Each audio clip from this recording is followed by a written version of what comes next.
So Chase, talk to us. How's that meat? Awful. I heard the news, don't matter around. Pick 'em up just let 'em down. The same, baby, but I always know just the way you're gonna do.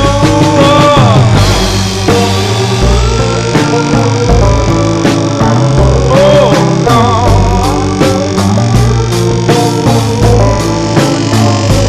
Just a psychotic girl, and I won't get lost in your world.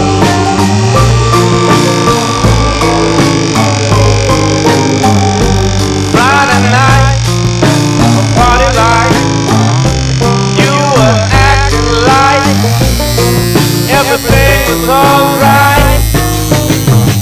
But later on, with no one around, had me fighting for air, laying on the ground. Oh no. What time is it? It is. Oh no.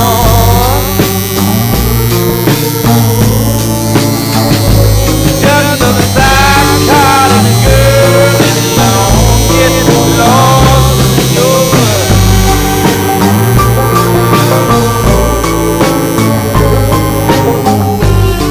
What it's like to be a tattooed professional in an industry where not a whole lot of people have tattoos.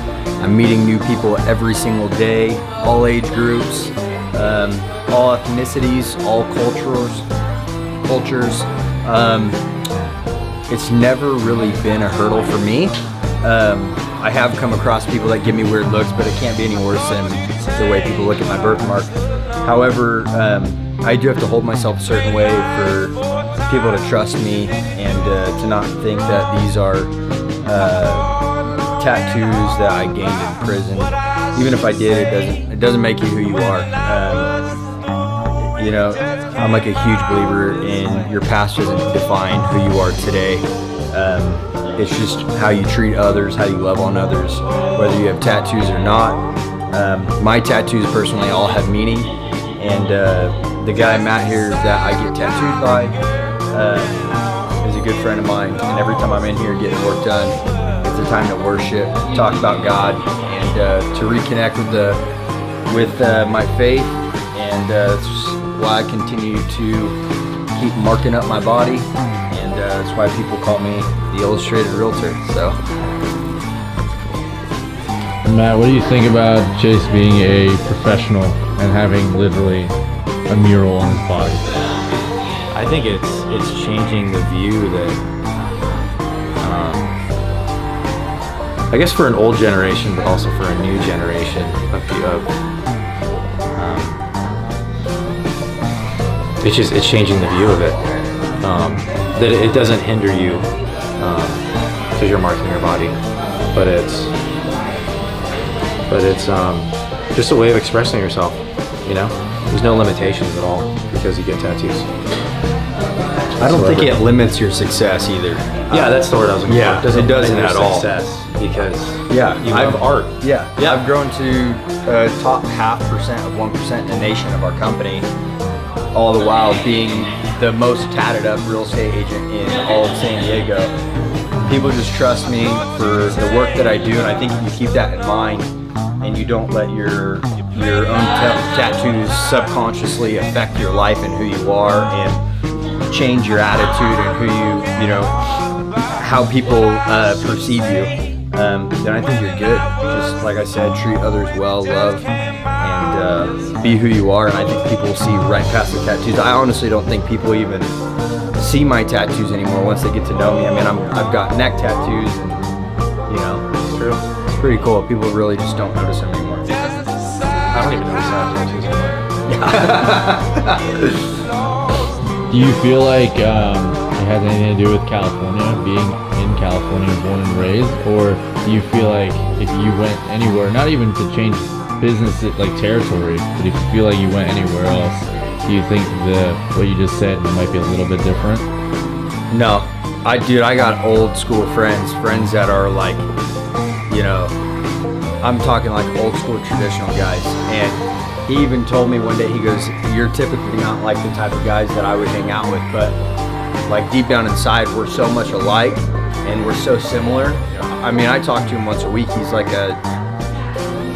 some sort of a father figure or family member to me. You know what I mean? I'm covered in tattoos. This guy would never get one tattoo or a piercing. He tells his kids if they get tattoos, he's gonna kill them, but he's a really good friend of mine and he'd give me the shirt off his back. So, no, I don't think so. Like I said, if you just let who you are come out, and if you're a good person, these tattoos don't mean anything. What caused you to get the entire body tattoo, or your mission to almost get your entire body tattoo? It started off, I got a tattoo my grandpa got when he was 15 years old down in Raleigh. And he grew up, told my dad, like, I don't want any of my kids to get tattoos. My dad told me the same thing, he didn't want us to get tattoos, but after my grandpa passed, like that was the first thing I wanted, but I was 15, so my dad's like, you can't get a tattoo until you are out of my house. So I bought my first house when I was 22. Literally, like a month later, I got my tattoo, and then I had an image to cover myself, and I've done a good job doing it so far. So I got a lot of room left. You can see I got one vacant leg for the most part. I got a lot of gaps in this one. But my whole torso is covered. My back is covered.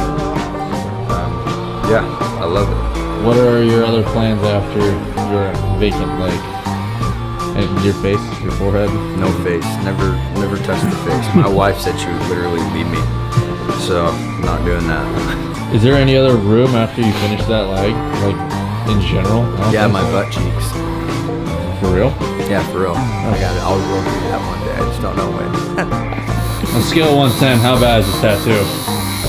It's only a 5. Only a 5? You were kind of squirming a little bit earlier. It hurt earlier, but I've had worse. My torso is the worst by far, dude. So the worst tattoo you've had was your torso? Big time. So tell us, what is, out of every tattoo, what does it all mean? Like, do they all symbolize the same thing, or are they all respective pieces? Yeah, I don't know. I mean, a lot of them have some sort of meaning of faith,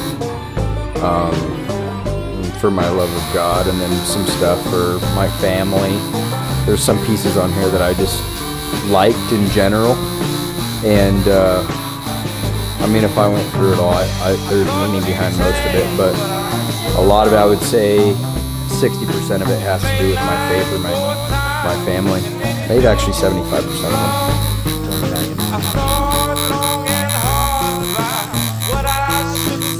That's pretty much it for the tattoos. So if you're thinking about getting a tattoo, don't hesitate. It's not going to hinder your success. They hurt a little bit. That's probably the worst to come from it. But if you like this video, subscribe, hit the like button, and check out the rest down the line.